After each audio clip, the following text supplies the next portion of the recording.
Decktamer is a deck-building roguelike where you play monsters that fight other monsters, except that there's two unique gimmicks to this game. The first is that any monster that you encounter, you are able to tame and add to your deck permanently outside of the final boss.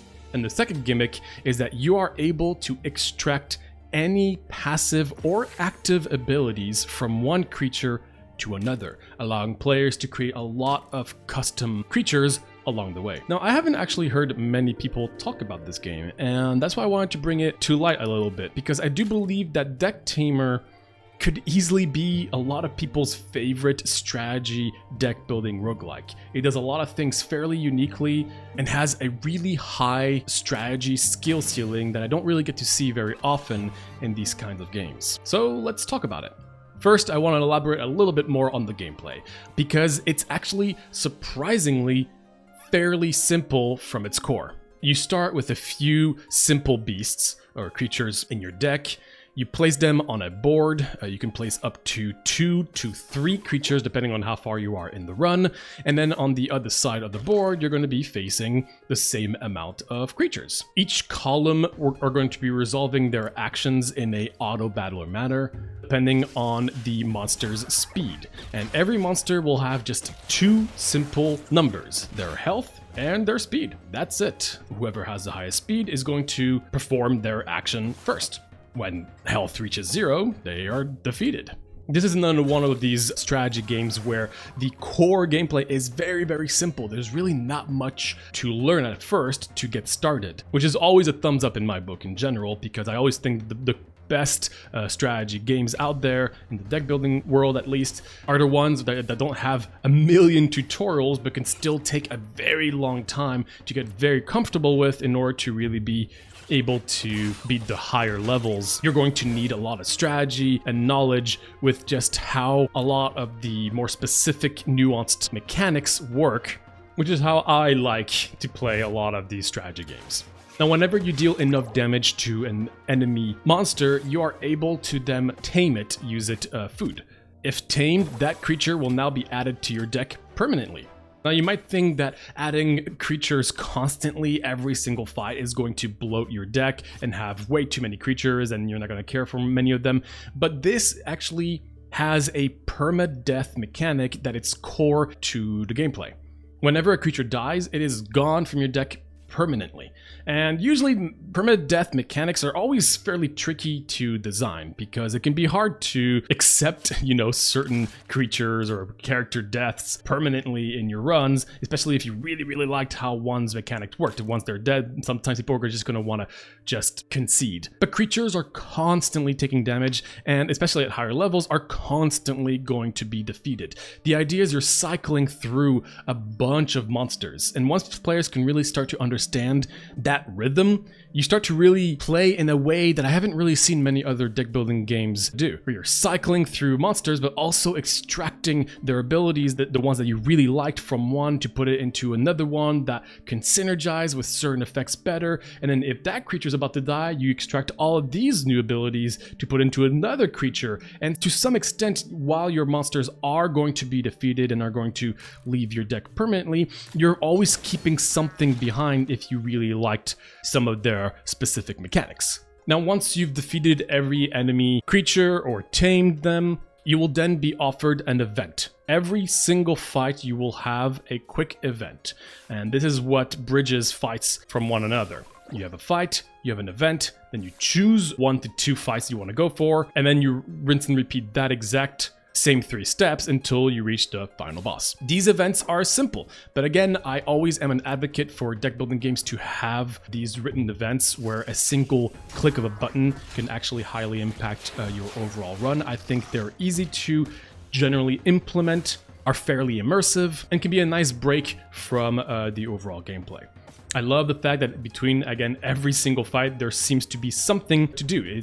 Every fight is going to feel different from one another, because once you're done with one fight, you get your events, which can be fairly impactful. Then you get to choose which path you want to go for in terms of the fights you're going to be encountering, which will also show you the event that you will have post-fight. The decision point is very important, because not only will you know which enemies you're going to be fighting, so you can be prepared for, if a fight is going to be too hard or too easy, but you can also, more importantly, look at which creatures you might want to add to your deck. And that's pretty much the entire run experience you're going to be having. There isn't much else that you're going to be encountering outside of these 3 specific things, which I'll be talking about more in length later on, but this really shows that the game is really focused on gameplay, which I'm all up for.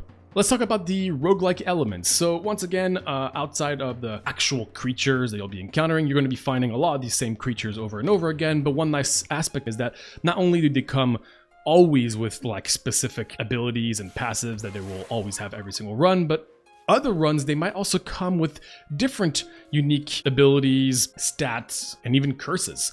Not only that, there's quite a lot of creatures to encounter. Even after having played over 10 runs, I never really felt like anything felt very repetitive because of how extensive the core gameplay was and how a lot of these creatures always came with unique things every single run. And considering that a lot of the replayability is within the actual abilities of each of these creatures, this does mean that the actual run itself is not going to be filled with unique items and passives that you would find in a lot of other deck building roguelikes. Here, everything is about the creatures. The passive abilities are going to be in the creatures. You may encounter some items that will allow you to sometimes do like temporary buffs or debuffs, healing, taming. All the items you're going to be finding are consumables, one-time use items, which again, a lot of times in roguelikes is not a very enjoyable mechanic. So it's nice to see a game that actually really pushes that to the next level. In my experience, games that have consumables but that are not part of the really core gameplay, a lot of people don't necessarily tend to use those consumables very often and they kind of get lost. But here, considering that the only thing you can do outside of the creatures are those consumables, people are going to very quickly learn to use them consistently, which I really enjoy. And lastly, before getting into more specific notes like I usually like to get into, I want to touch on the audio visuals and the overall vibe of the game. The audio is fairly straightforward, very quite peaceful, and very fitting in this game. I think the game overall has a very chill tone, and I think the music and the overall sound design is quite fitting in that regard. A lot of the creatures come with their own sounds, which also help with the immersion. In terms of the art, I've got to say, I originally was a little skeptical about it because I thought that it was potentially AI generated, which is sad to say in this day and age, because clearly someone put a lot of time and effort into the art of all of these creatures. Not only that, there's also a bestiary with all the creatures you can encounter, with some backstory, some actual hand-drawn art from the character that you're actually playing that's keeping track of some notes on all these creatures, which again really helps in the... Okay, I did not expect that one. I actually did, but I only realized it like recently. That's a little creepy. In any case, considering that there's not much else in the game outside of just the creatures, it's nice to know that there was a lot of effort put into them. So that's my overall view of the game. Now I want to touch on some more specifics. I want to talk about the overall pacing again, because I've realized a lot of my notes that I have about this game are kind of like pros and cons within the same conversation. And the pacing is one of them. Once again, like talked about before, you're going to be going from one battle to one event to choosing your next battle. And the environment, while beautiful, is all 2D. And what this ends up doing is that the game feels, I don't know if this is the right term, but almost claustrophobic, where it's just all about the board. And then once you get to your written event, you get a tiny bit of a break from that, but then you're jumped right back into the gameplay. This means that going from one fight to another, from one quote-unquote biome to another, is not going to be as apparent as a lot of other deck building games. But again, that's a pro and a con. Some games don't need to have a big, vast world like a game like Roguebook. I mean, even Slay the Spire to some extent. Slay the Spire is 2D, but still has 3D layers by having, like actual backgrounds and 2D behind it. I don't know how to explain it, but I'm sure you know what I mean.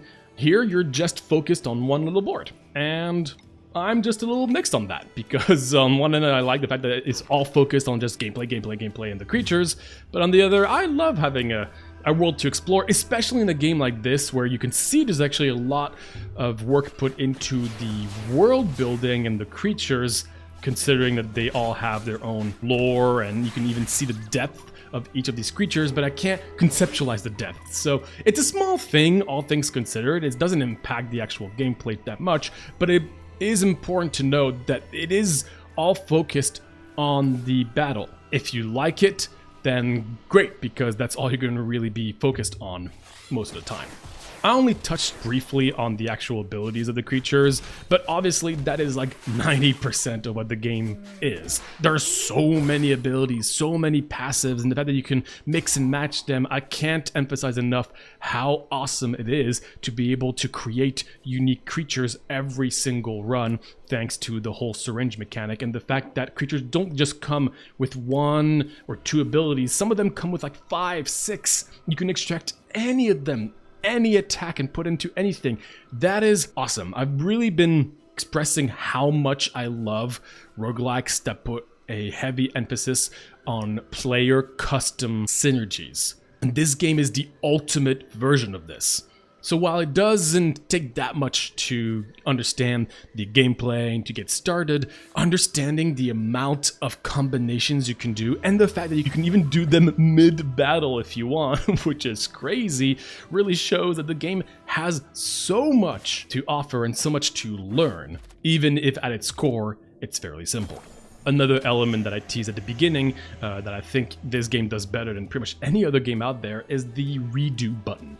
I could honestly probably make an entire video on just the concept of redos, because I think a lot of games more and more are starting to add that to their engine. But here, the redo button is present, but the higher difficulty you climb, the less redos you're going to have available to you in combat. You can do as many redos as you want at first, and then you get down to 0 on the highest difficulty.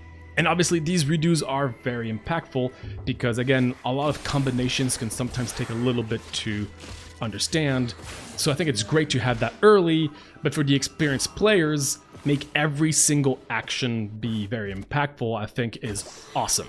Not only that, but once you're finished with a battle, once you've completed a battle and you get the victory screen, you can still do redos, which I haven't really seen any other game do. There's a lot of games where upon completing a fight, you realize you could have actually saved a bit of health here. You could have actually gotten a little bit more resources by doing something. The fact that here the game allows you to redo even post-battle, that's crazy. I love this function, and I would recommend a lot of developers considering this as an option if their game seems fitting. Your starter deck is always going to be different every run. You have a few things to select from. You have a special little simple monster, and then you have another monster that you're going to have 4 copies of. These cards, while very low power level compared to what you're going to be facing later, are always going to be useful even till the very end if you were able to keep any of them. And that's something that you really don't get to see very often, where early game quote-unquote cards are still good later. Considering that cards have a permadeath system, so this means that you might get into situations where you kind of need to sack a monster of yours against a very, very powerful enemy. Having these starter monsters can be used for that even in the very, very last fight. Or sometimes even just simplest of passive or active from one of your starter cards can be very powerful in a late game monster that has a bunch of syringed passives put into it. I haven't seen this very often, and I really applaud the developers for finding a way to make that starter deck always nice to have. And lastly, I want to touch on the few things that I'm not a huge fan of. The first, and I think the most impactful one, is the fact that, especially at a higher level, which again, it's fine to have higher level things feel a little more unbalanced, but you're going to be in situations where you're going to try to tame a monster that may not be at 1 HP. If you're at 1 HP, the monster I think is always guaranteed if you have the right food. But if they're not at 1 HP, the chance is going to be lower. That chance of taming a monster, if you are unlucky and you do not tame it, could honestly ruin your entire run. I've had scenarios where I had a 80% chance on a very powerful monster to tame and I only had 1 food left, and it did not tame it. And not only did it kill my pretty much entire team, but I also did not get it in my actual inventory, and that kind of ruined my entire run. So I like the idea that, you know, you get rewarded for putting an enemy at 1 HP, and then you can always tame it guarantee. I like that mechanic, but the fact that the chance-based taming can drastically change your entire run depending on if you're lucky or not can be pretty frustrating. But also not too sure what they would have done differently, because I think it's quite well done when looking at everything else. Another thing is, I kind of wish there were more than 2 paths to choose from when looking at your upcoming battles. Currently, you can just choose 2 of them. I understand adding a 3rd one would be a lot of information, and maybe that's not the best idea. But considering there's not much else to do in the game, I don't think it would have been too bad to have a 3rd option to choose from and spend more time on the choice on which ones to do. Because sometimes some events you're going to be offered post-battle are not super interesting or impactful, while others are, but the monsters aren't as interesting. So I'm sure a lot of people would disagree, but I would love to have a 3rd option, personally. But that's about all the, like, quote-unquote negatives that I have. There's not much else feedback that I would add to this, because overall, Decktamer is a really well-crafted, highly strategic deck building game that I would really recommend to anybody who wants to create their own team and to really have the opportunity to create broken synergies by your own hands, by your own decisions. Yes, you are going to find ways to have broken combinations. That's the point of the game. It's a game that tries to push players to do crazy combinations, and I think it's totally fair to have quote-unquote overpowered monsters. It's simple to get into, doesn't have a crazy amount of commitment. It's a beautiful game, even if it's fairly simple in terms of the actual adventure side of things, and has a really nice pacing in terms of the difficulty scaling, where the easy difficulties I think are very easy, and the hardest difficulty took me many tries. With the 4 possible end bosses you can go for, and a lot of game modes that the game has outside of its main roguelike run, I think Decktamer offers a lot of replayability, and might honestly be a bit of a hidden gem. And I'm giving this game a 8 out of 10 peppers. And yeah, that's about it.